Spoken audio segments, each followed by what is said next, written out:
이 시간 우리 하나님 말씀은요, 우리 마가복음 4장 35절부터 41절까지 말씀입니다. 마가복음 4장 35절부터 41절까지 저 한 절씩 번갈아가면서 교독하도록 하겠습니다. 그날 저녁이 되었을 때에 예수께서 제자들에게 말씀하셨다. 바다 저쪽으로 건너가자. 그래서 그들은 무리를 남겨두고 예수를 배에 계신 그대로 모시고 갔는데 다른 배들도 함께 따라갔다. 그런데 거센 바람이 일어나서 파도가 배 안으로 덮쳐 들어오므로 물이 배에 벌써 가득 찼다. 예수께서는 고물에서 베개를 메고 주무시고 계셨다. 제자들이 예수를 깨우며 말하였다. 선생님, 우리가 죽게 되었는데도 아무렇지도 않으십니까? 예수께서 일어나 바람을 꾸짖으시고 바다로 고요하고 잠잠하여라 하고 말씀하시니 바람이 그치고 아주 고요해졌다. 예수께서 그들에게 말씀하셨다. 왜들 무서워하느냐? 아직도 믿음이 없느냐? 다 같이 그들은 큰 두려움에 사로잡혀서 서로 말하였다. 이분이 누구이기에 바람과 바다까지도 그에게 복종하는가? 아멘. 우리 앞뒤 옆에로 우리 하늘 복 많이 받으세요. 한번 해보시겠습니까? 두세 분씩 하늘 복 많이 받으세요. 네, 하늘 복 많이 받으십시오.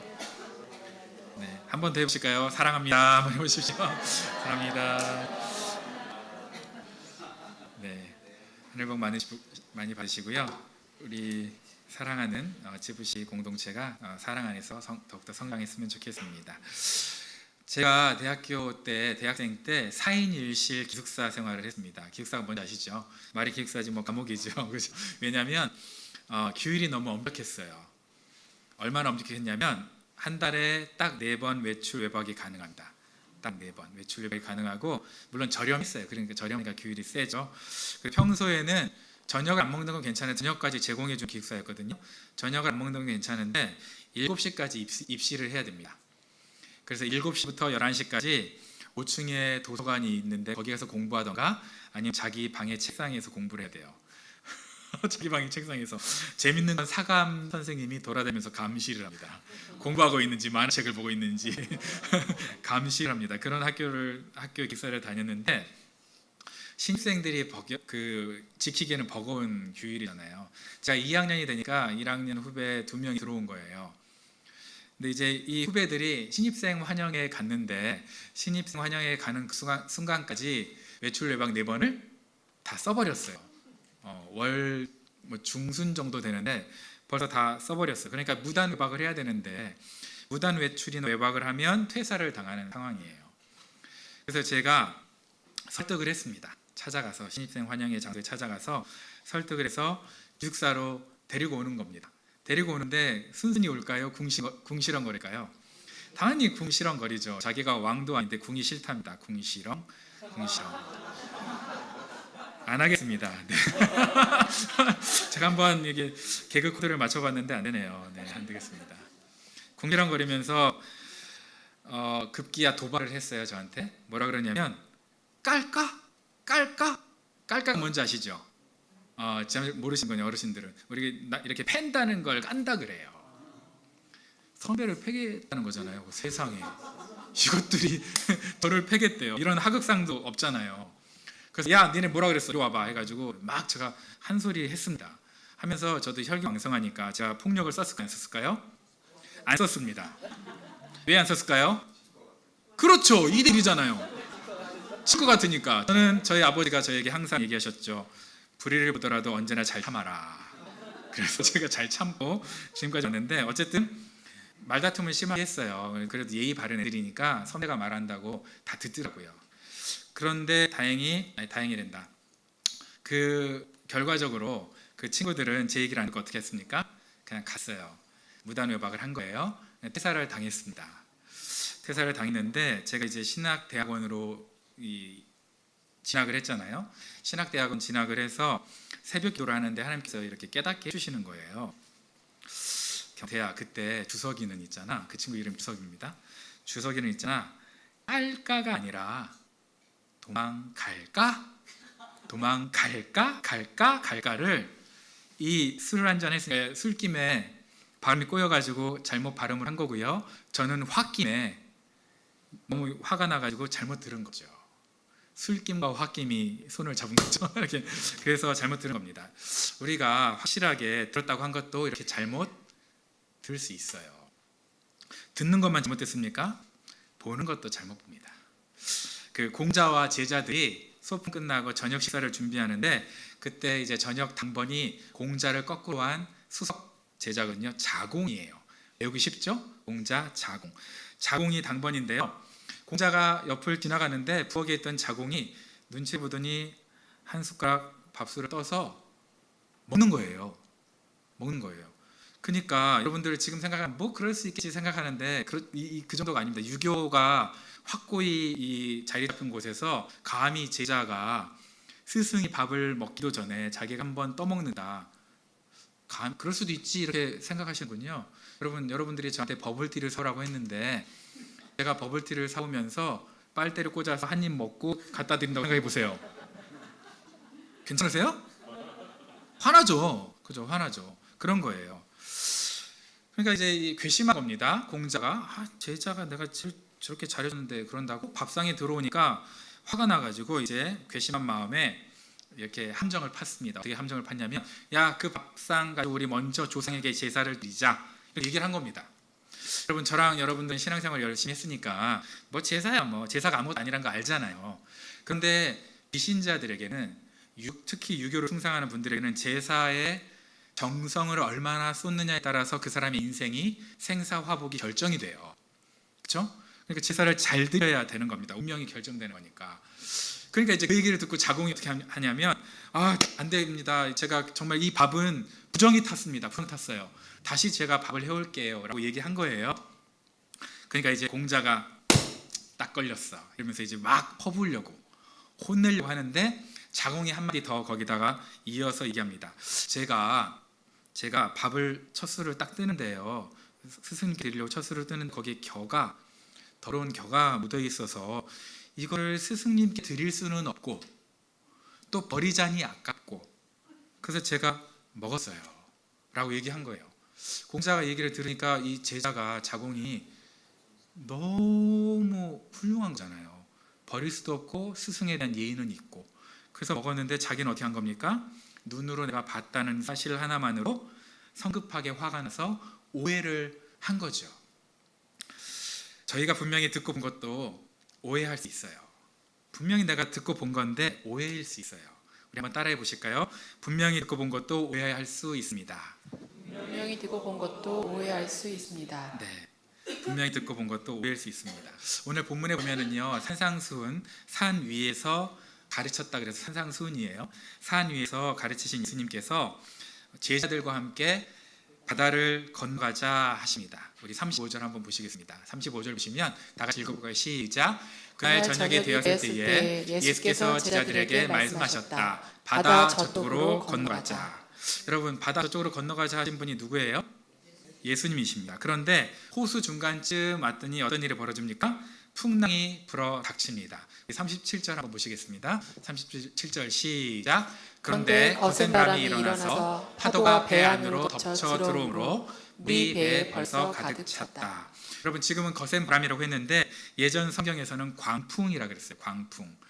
미칠 광자에다 바람풍자. 미친 바람이란 겁니다. 미친 바람. 바람이 미칠 수 있는지 모르겠습니다. 여러분, 예수님께서 건너가자고 지시하셨고요. 제자들은 거기에 순종한 겁니다. 그러면 만사 형통해야 됩니까? 광풍이 불어야 됩니까? 만사 형통해야 되죠. 누가 시켰어요? 예수님이. 제자들은 순종한 것뿐이에요. 그런데 감히 풍랑 따위가 눈치 없이 불어 닥치는 겁니다. 야, 이 바 같은 풍랑들, 그죠? 풍랑이 불어 닥쳐요. 비슷한 내용이 우리 마태복음과 누가복음 8장에도 나와 있습니다. 내용이 조금 다른데 제가 이걸 종합해서 여러분들에게 소개해드리면 당시 제자들의 그 전공은 뭐예요? 어부입니다. 뱃사람이죠. 그러니까 풍랑은 여러분 경험했을 거 아니에요. 그래서 처음에는 자신들의 노하우로 예수님 너무 피곤하시니까, 설교 끝났으니까 피곤하시니까 예수님 좀 쉬시게 하고 우리가 한번 해보자 하고 최선을 다해서 해봤어요. 잘 됐을까요? 안 됐을까요? 안 됐습니다. 안 돼서 어떤 일이 벌어집니까? 이제 풍랑 물이 바닷물이 배 안으로 들어오는 거예요. 그러니까 이제 죽음의 위기를 겪은 거죠. 그런 생각이 드니까 그제서야 어떻게 합니까? 예수님을 깨웁니다. 우리랑 똑같아요. 그죠? 저 여러분들 세상 살면서 어떻게 합니까? 할 것 다 해보자. 일단 사람 내 인맥 총동원 해보고 내 지혜를 총동원 해봐서 다 하다가 안 되면 막판에 기도합니다. 그죠? 저 여러분 그렇잖아요. 그게 연약하잖아요. 제자들도 그랬어요. 제자들도 막판이 되니까 예수님을 깨웁니다. 깨우니까 예수님이 뭐라 그랬습니까? 피곤해 죽겠는데 그랬습니까? 아니죠. 일어나자마자 어떻게 하십니까? 두려워하는 그 제자들을 위해서 풍랑을 꾸짖으시고 바람을 잠잠케 하십니다. 그랬더니 어떤 일이 벌어졌냐면 우리 41절 한번 읽어보겠습니다. 시작. 그들은 큰 두려움에 사로잡혀서 서로 말하였다. 이분이 누구에게 바람과 바다까지도 그에게 복종하는가. 지금 오늘 보면은 큰 두려움이라고 했는데요.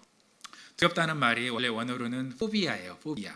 포비아인데 두렵다고 하니까 fear 그냥 무서워하는 걸로 번역하기 쉬운데 사실 옛날 성경에는 어려운 말이에요. 어려운 말인데 뭐라고 했냐면 경외라고 했습니다. 경외. 그게 뭐냐면 중요하게 생각하고 무겁게 생각하고 존중하고 거기에다가 두려움까지 다 섞여 있어요. 플러스 사랑까지 막 섞여 있어요. 무슨 얘기냐면 우리가 여러분들이 지금 우리 목자 목님과 우리 목원들 그리고 우리 유대호 목사님과 유옥 사모님과의 관계를 제가 볼 때 굉장히 스스럼이 없어요. 너무 사랑하고 함께 이렇게 잘 걸어가시는 모습을 제가 많이 봤어요. 그런데 이걸 잘 모르고 초자가 와가지고 그걸 보면서 자기도 그걸 따라하다 보면 어떻게 됩니까? 맘먹게 됩니다. 그죠? 이분들은 상황이 좀 그 모든 풍파를 견뎌왔던 분들이니까 친한 건데 그걸 모르고 자기도 그게 너무 좋아 보여서 자칫 잘못하면 어떻게 돼요? 맘먹는 거죠. 나도 그냥 맘먹는 거죠. 그런데 이런 제자들이 3년 반 동안이나 예수님과 함께 지내다 보니까 어떻게 됐었다고 해요? 맘먹기 시작한 거예요. 맘먹기 시작한 거예요. 그런데 자기는 못하는 풍랑을 말씀 한마디로 잠재우는 걸 보고 이분은 우리가 맘먹을 분이 아니야. 우리가 사랑해야 될 분이야. 존중해야 될 분이야라는 걸 깨달았다는 거예요. 그렇게 지금 그 성경이 오늘 그렇게 마무리됐습니다. 그래서 오늘 본문을 가지고 우리는 어떻게 사실 목사님들이 설교를 하냐면 어떤 교훈을 우리가 본문에서 찾냐면 인생의 광풍은 예수님을 깨우면 해결됩니다. 이렇게 우리가 결론을 맺어요. 한번 읽어볼까요? 시작. 인생의 광풍은 예수님을 깨우면 해결됩니다. 맞죠? 그죠? 인생의 광풍 우리가 어떻게 해결합니까? 예수님을 깨워야 해결되는 게 맞아요. 그런데 오늘 성경을 자세히 보시면 예수님께서 바다 건너편으로 가자라고 예수님 먼저 하셨어요. 그럼 그 이유가 그래 니네 건너다가 광풍 만나서 고생해봐. 내가 누군지 드러나야지 라는 것이었을까요? 그런 게 없었던 건 아니에요. 그런데 다른 이유가 있습니다. 다른 이유가 어디에 나와 있냐면 사실 우리가 안 읽었는데요. 제가 의도적으로 안 읽었어요. 마가복음 5장 1절 2절에 나와 있습니다. 우리 한번 마가복음 5장 1절 2절을 한 목소리로 읽겠습니다. 시작. 그들은 바다 건너편 거라사 사람들의 지역으로 갔다. 예수께서 배에서 내리시니 곧 악한 귀신 들린 사람 하나가 무덤 사이에서 나와서 예수와 만났다. 네. 예수님께서 바다 건너편으로 건너가신 이유는 풍랑을 잠잠케 하려는 게 아니고요. 1차적인 이유는 뭘까요? 그러면 오늘 여러분이 읽으신 것처럼 거라사 지방에 귀신 들린 사람을 만나기 위해서입니다. 이분을 만나러 가는데 풍랑 따위가 눈치 없이 방해를 한 겁니다. 예수님이 기적을 베푸실 때는요. 우리를 너무나 사랑하셔서 우리의 성숙과 우리 믿음을 위해서도 기적을 베푸시는데요. 사실 1차적인 예수님의 기적의 목적은 뭐냐? 영혼 구원입니다. 그래서 우리 가정교회가 뭐 하는 거예요? 영혼 구원하는 거예요. 한번 따라 보실래요? 기적은 영혼을 구원하는 일과 관련됩니다. 시작. 기적은 영혼을 구원하는 일과 관련됩니다. 여러분 이민 사회를 여러분 사시면서 풍랑이 다양하죠. 여러분 다양한 풍랑을 겪습니다. 첫 번째는 경제적으로 어렵습니다. 그죠? 뭐 순서는 좀 다를 수가 있겠어요. 첫 번째는 경제적으로 어렵습니다. 두 번째는 경제를 좀 이겨내니까 관계가 어려워져요. 부부 관계 또 자녀 관계가 어려워지죠. 그걸 이겨냈더니 이제는 뭐가 어려웁니까? 건강. 그죠? 뭐 순차적으로 일어나는 건 아니지만 이렇게 어려운 풍랑을 여러분들이 겪게 돼요. 몇 주 전에 제가 욕 아닙니다, 여러분. 지랄 총량의 법칙 기억나시죠? 그죠? 욕 아니에요. 지랄 총량의 법칙이 있다고 소개를 해드렸는데 그거 못지않은 법칙이 하나 더 있는데 연병 총량의 법칙도 있습니다. 연병 총량의 법칙. 욕 아니에요, 욕 아니에요, 욕 아니에요. 네, 제가 거룩한 강단에서 욕한 거 아닙니다. 지랄 총량의 법칙이 사춘기 자녀 개인에게 해당되는 거라면, 연병 총량의 법칙은 뭐냐면요, 이게 가족 단위, 목장 단위, 교회 단위에서도 그 안에서도 소진해야 될 지랄이 있다는 거예요. 그래서 여러분의 목장에서 연병이 충만한 겁니다. 여러분 가정에서, 교회에서 이런 연병이 충만한 겁니다.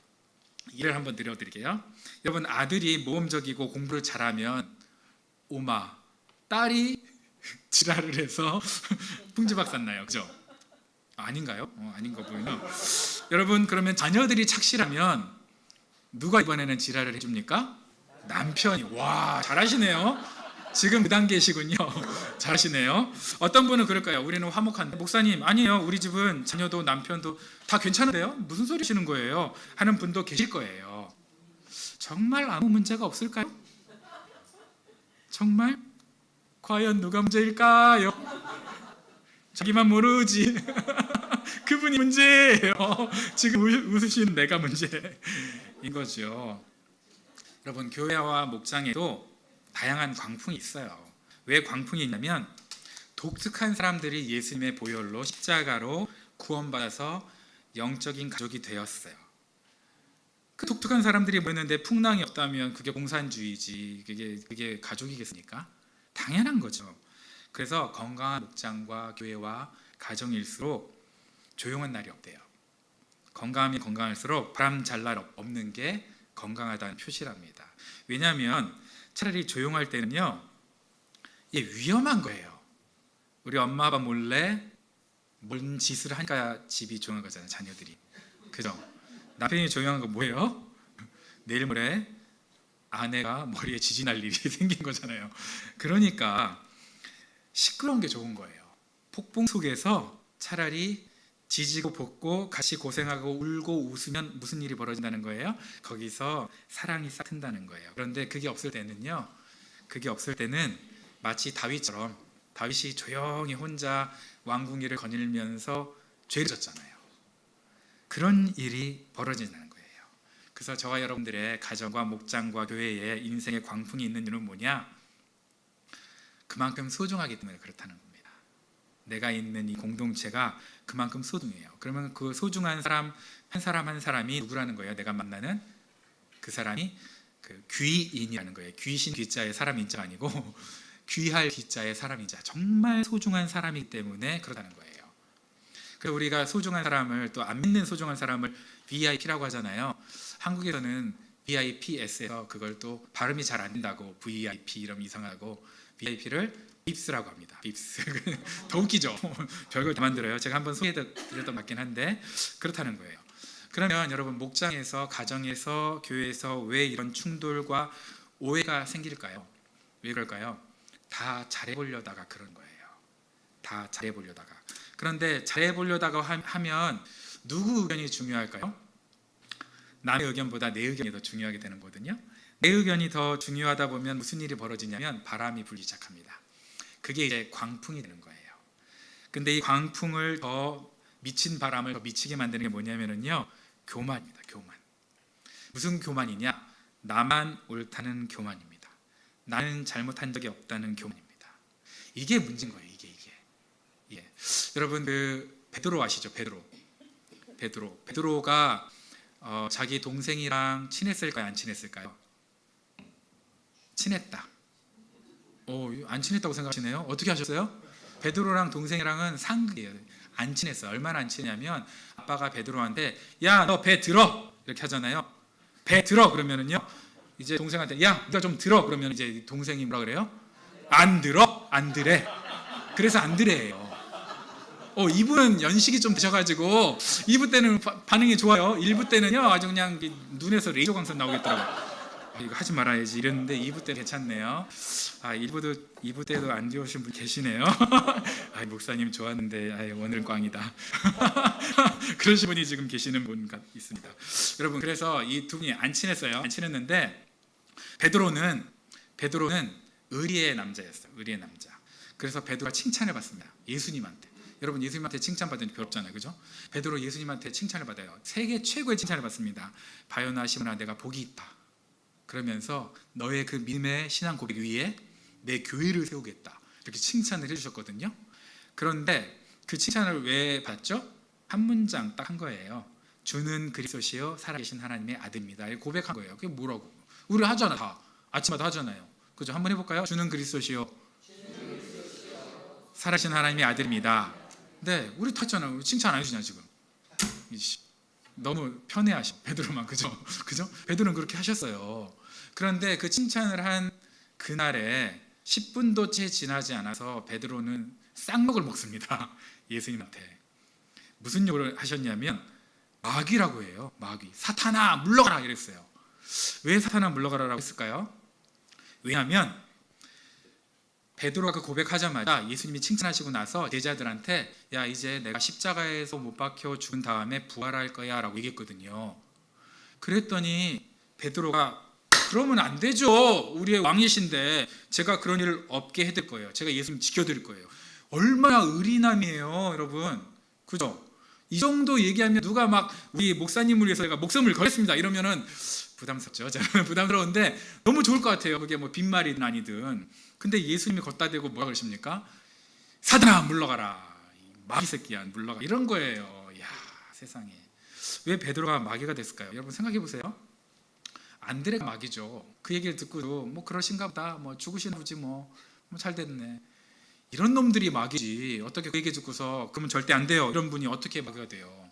의리남인데. 근데 왜 마귀가 됐냐면요. 교만해서 그렇습니다. 교만은 뭐냐면 우리가 생각할 때 뭐 뻣뻣하고 이런 거 교만이라고 하는 게 아니고 내 뜻보다 하나님 뜻보다 내 뜻이 우선일 때 그게 교만이에요. 여러분 왜 목장에서 싸우냐면요. 가정에서 왜 싸우냐면요. 교회에서 왜 싸우냐면요. 공동체의 뜻과 하나님의 뜻보다 내 뜻이 우선이기 때문에 내 뜻이 하나님의 뜻이라고 생각한 거예요. 그러니까 싸우는 거예요. 그러니까 지켜야 되잖아요. 내 뜻이 하나님의 뜻이라고 생각하니까 반드시 지켜야죠. 그게 이루어져야죠. 왜? 하나님의 뜻이니까. 그렇게 생각하니 당연히 다른 뜻은 뭡니까? 나쁜 뜻이죠. 그러니 나는 옳고 너는 틀렸다가 되는 거예요. 그러다 보니까 어떻게 됩니까? 교만해집니다. 그럼 어떻게 됩니까? 내 뜻이 아니라 누구 뜻이 서야 되죠? 공동체 안에서는 하나님의 뜻이, 성령님의 뜻이 높아져야죠. 내 뜻이 아니고. 내가 나를 높이고 내 평판이 공동체의 평판보다 좋아지고 내 자존심이 안 내려지고 그러면요, 내가 교만의 문턱에 서 있는 겁니다. 그러면 안 돼요. 자기 의에 빠지고 정말 예수님께 쌍욕을 먹을 수 있는 그런 일을 우리가 할 수 있어요.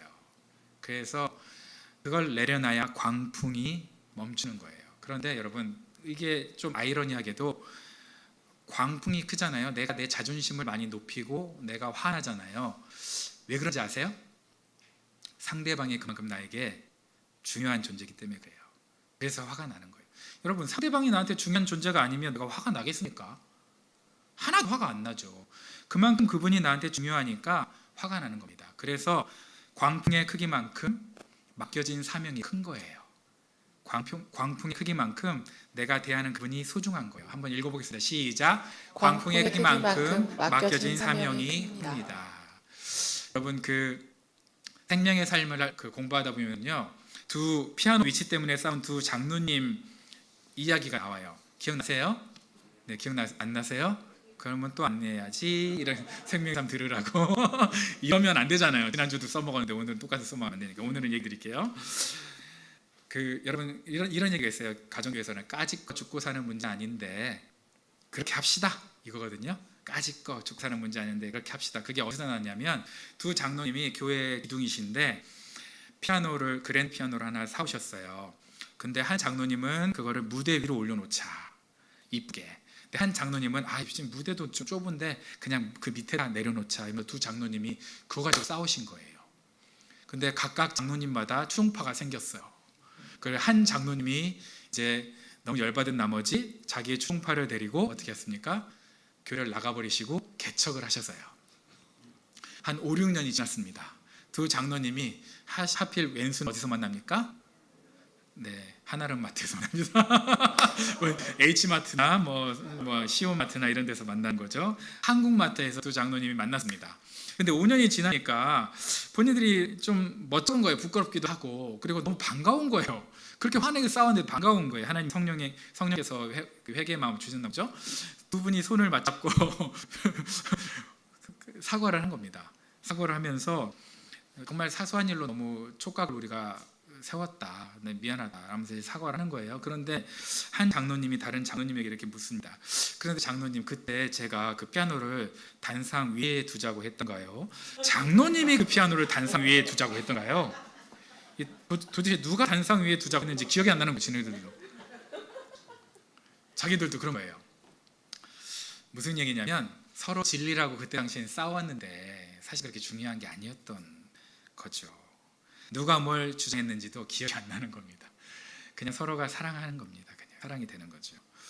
여러분, 광풍이 자존심을 만나면 그러면 나만 옳고 자기 의에 빠지고 그래서 미안하다 사과할 수 있는 용기가 사라집니다. 용기가 사라져요. 그럼 저와 여러분 어떻게 됩니까? 광풍이 있을 때는 자존심과 연결되면 안 돼요. 자기 의와 연결되면 안 돼요. 어떻게 생각합니까? 자존심이라는 이 내 의가 광풍을 만나지 않도록 이걸 내려놔야 돼요. 이걸 죽여야 돼요. 그래서 자존심이라는 광풍이 잠잠해질 때 누가 보이느냐? 사랑하는 사람이 보여요. 자존심에 사로잡혀 있으면 사랑하는 그분이 안 보입니다. 우리 한번 읽어볼까요? 시작. 광풍을 잠재워야 사랑하는 사람이 보입니다. 여러분, 광풍을 잠재워야 사랑하는 사람이 보입니다. 들은 것도 본 것도 오해일 수 있어요. 여러분, 틀림없다고 생각하지만 사실 감정에 빠져서 여러분 오해하고 있는 것도 있어요. 자존심이라는 회오리 바람에 내가 지금 휩싸일 수 있어요. 그래서 내가 지금 화나고 분노하고 있는 겁니다. 내가 화나고 분노하고 있을 때는요, 내가 정말 감정이라는 자존심이라는 회오리 바람에 내 돛대가 휘청거리고 있지 않은지 점검해 봐야 돼요. 사랑한다는 표현이 안 나옵니다. 그러면 여러분 자존심에 지금 빠져 있어요. 미안하다는 말이 안 나옵니다. 그럼 여러분 자존심이라는 거기에 지금 빠져 있는 겁니다. 그럴 때 조심해야 돼요. 우리 옆에 계신 분한테 이렇게 한번 해볼까요? 사랑해, 미안해. 시작. 사랑해, 미안해. 네, 사랑해, 미안해가 잘 나와야 됩니다. 그러면 여러분이 필요로 하는 게 아니고 목적을 가지고 그 사랑하는 사람과 함께 항해하고 있는 거예요. 여러분, 표류하고 싶습니까? 항해하고 싶습니까? 항의하고 싶죠. 그런데 자존심 내려놓는 게 너무 어렵잖아요. 그죠? 그 너무 자존심 때문에 표류하는 거예요. 누가 항의하고 싶지 표류하고 싶겠습니까? 근데 그놈의 자존심이 너무 내려놓기가 어려운 거죠. 오늘 저 여러분 결단하시죠. 이놈의 자존심 내가 죽여버린다. 이놈의 자존심 내가 내려놓는다 하는 거죠. 우리 특별히 우리 남편들 기세워주기 너무 힘들죠. 우리 아내들이 이런 말 해주면 남편들이 힘나요. 여보 힘들지? 시작. 여보 힘들지? 내가 조금만 먹을게.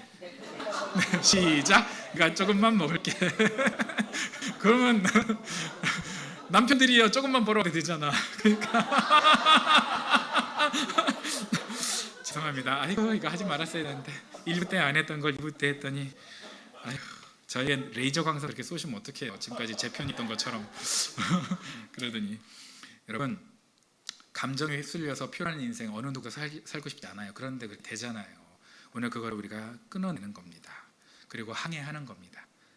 어떻게 해요? 광풍을 주님께 맡겨드려요. 광풍을 주님께 맡겨드리고 주님이 광풍을 워워워 해줄 때 그냥 순종하면 되는 겁니다. 순종해서 하나님께 맡겨드리면 가정과 목장과 교회에서 머리에 지진나는 이 문제들이, 지진나는 이 어려움이 해결돼요. 주님 안에서. 그러면 지금은 위기 같은데 이 위기가 기회가 되는 거예요. 어떤 기회입니까? 부부가 이혼할 위기 같은데 사실 이게 이겨지면 뭐가 됩니까? 더 끈끈한 기회잖아요. 여러분 부부 이혼할 위기 한 번씩 겪어보실 필요는 없습니다. 그런데 그렇게 한번 해보신 분들은요 정말 잘 사시잖아요. 그게 없었으면 잘 살까요? 아닙니다, 여러분. 그게 있었기 때문에 잘 사는 거거든요. 그게 있었기 때문에 그런 겁니다. 그리고 이렇게 한번 생각해 보세요. 내가 이 머리에 지진나는 일이 왜 있느냐?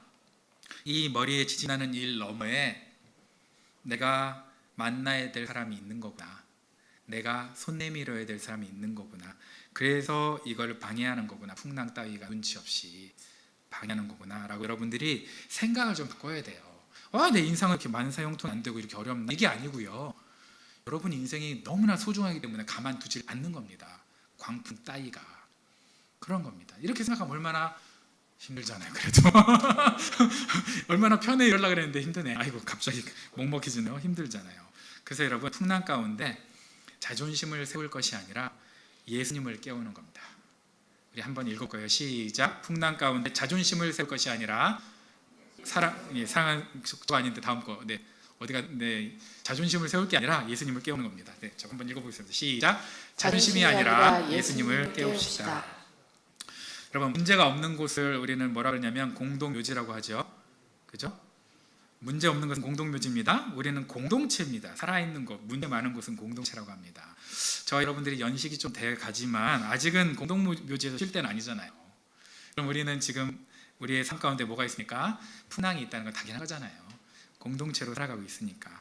이민생활 가운데 크고 작은 광풍이 저와 여러분 앞에 있습니다. 그럴 때 광풍이 멈추기를 바라지만 그러나 한 가지 더 생각해 보는 거예요.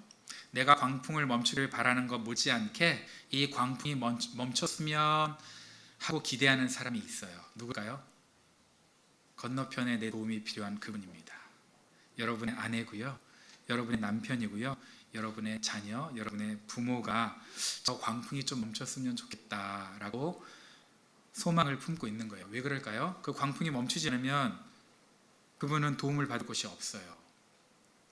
예수님께서요, 여러분 십자가의 광풍을 뚫고 우리에게 오셨어요. 자기의 자존심을 다 버리고. 그래서 저와 여러분들이 구원받아서 이 자리에 있는 겁니다.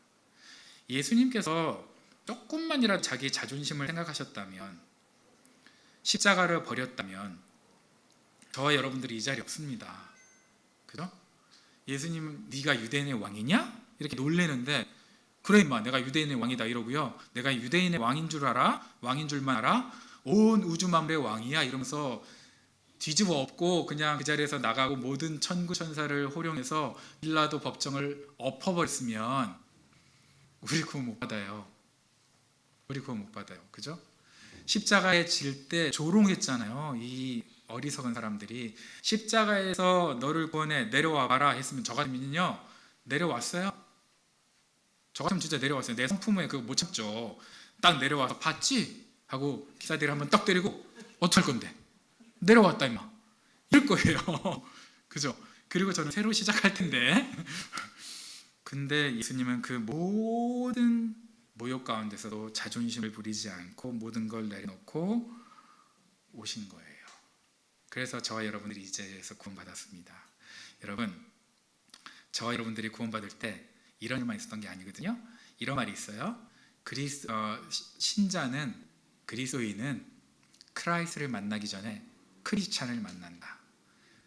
크라이스트를 만나기 전에 크리스찬을 만난다.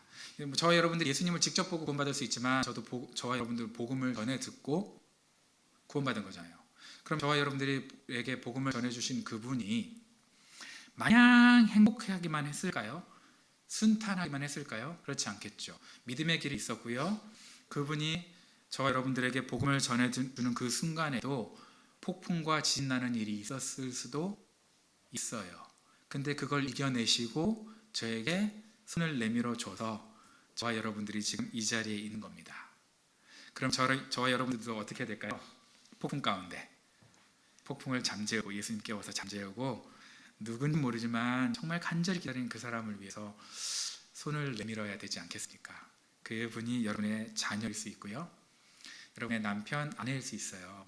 여러분의 부모일 수도 있고 우리 목장 식구들일 수도 있고 우리 목자, 목년일 수도 있어요. 심지어 우리 목사님과 저일 수도 있습니다. 그럴 때 여러분들이 어떻게 됩니까? 예수님을 깨워서 여러분들도 함께 똑같이 한번 연습해 보는 거예요. 자존심을 좀 내려놓고 한번 연습해 보는 거예요. 자녀, 배우자, 빕스에게 손을 한번 내밀어 보는 거예요. 그래야 우리가 항해를 하고 있는 겁니다. 그렇지 않으면 우리 인생 표류하고 있는 거예요.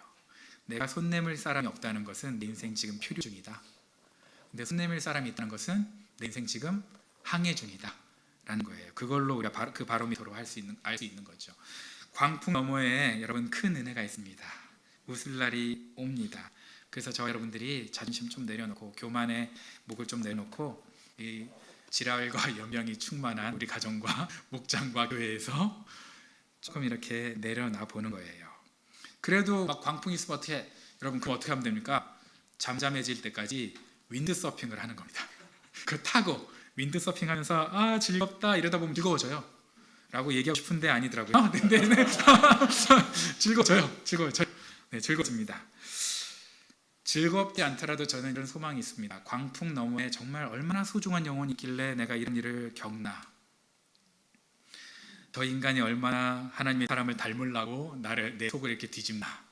그러면서 이겨내면 되잖아요. 그죠? 그런 저와 여러분들이 됐으면 좋겠습니다. 광풍이 몰아치는 교회의 만큼 목장이 광풍으로 가득 차면, 가정이 머리에 지진 나면 좋은 교회, 좋은 목장, 좋은 가정이에요. 그게 좋은 거예요. 좋아서 그런 거예요, 여러분. 좋아서 그런 일들이 있는 겁니다. 그러니까 저희 여러분들 그 풍랑이 있을 때 불평불만으로 필요하지 말고 은혜와 감사로 한번 믿음으로 주님 바라보고 건너가봤으면 좋겠습니다. 오늘 한번 생각해 보세요. 내가 오늘 이 예배 끝나고 손잡아줘야 될 사람이 누군가. 이 시간 같이 헌신하시면서 한번 떠올려 보는 거 어떨까요?